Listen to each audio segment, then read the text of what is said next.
Hi, I'm Jill DaCosta for Hull Community Television. I'm here at the library with Ann Maslin, and she's just going to give us a brief history about the building. Okay, welcome to the Hull Public Library. We've had our home here for 100 years. This originally was the summer cottage. John Boyle O'Reilly, a well-known Irish Fenian who was arrested and sent to Australia, where he managed to escape with the help of Catholics and Irish Australians. He made his way to Boston, where he gained employment at the Pilot magazine, a Catholic magazine.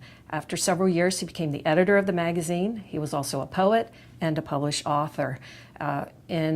He decided to come to Hull to have a summer home with his wife and 4 daughters.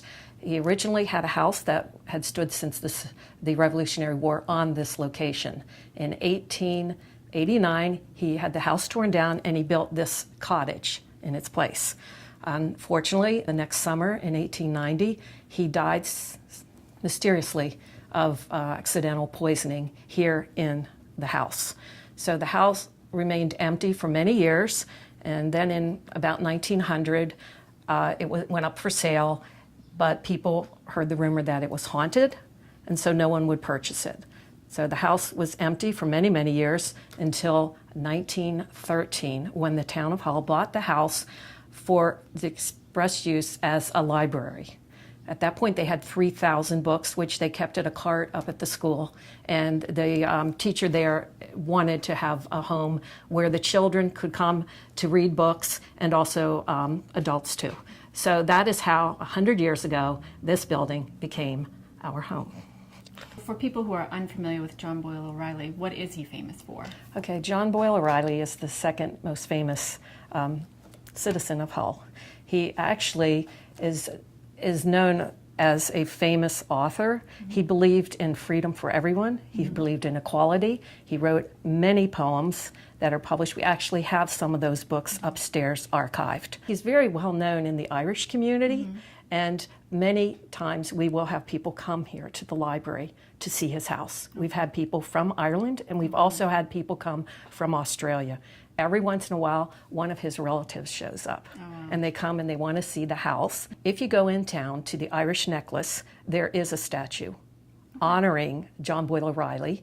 Also, out in the front yard, there's a big stone that was presented years and years ago. One of his grown daughters was at the ceremony in which they put a stone in the front to recognize that this was John Boyle O'Reilly's home, and that he is really like a celebrity, I guess you would say. Then he was only about 45 years old when he died. Wow. So it was a tremendous shock to many people, and that is how this, well, rumored, they're not sure. That's how this rumored ghost mm-hmm. has come to light, because they say that he suffered from insomnia, mm-hmm. and that the night that he died, he had gone to the doctor twice to get medicine for his wife, who was chronically ill. Mm-hmm. And when he came back, they think he accidentally took some of the medicine to sleep and never woke up. Okay. And so that is, but a lot of people have spun this story mm-hmm. that he really, it wasn't an accident, mm-hmm. but all we know is that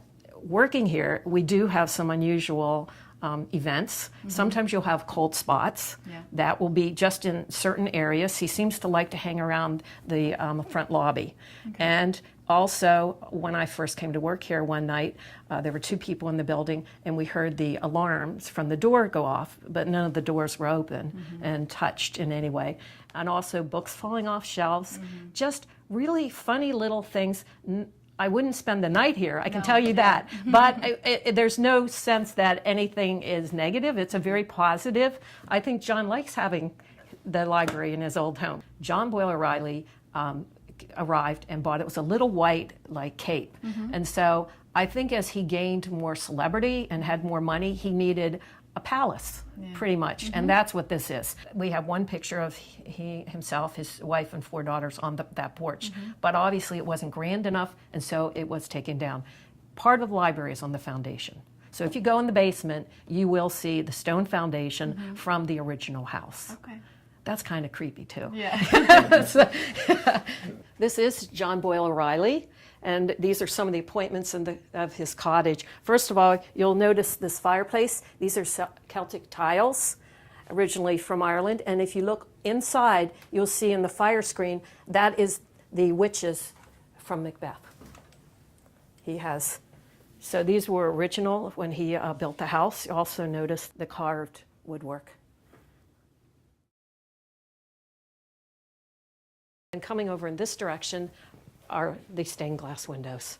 And we believe that the middle window is definitely a dogwood branch with flowers. And so those are original also to Ireland. This was his choice. All around the edges, you'll see the woodwork is also carved. This is the foyer.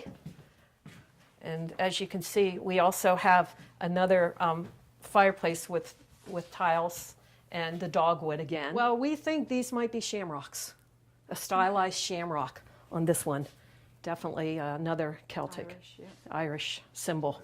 And if you go to the top of the steps, you'll see that they are definitely palm trees. Oh, yeah. And we don't know, that could be a view from a prison window of palm trees in Australia. Oh, okay. It's sort of unusual that he put it up there like that. That's why I think it might be the view.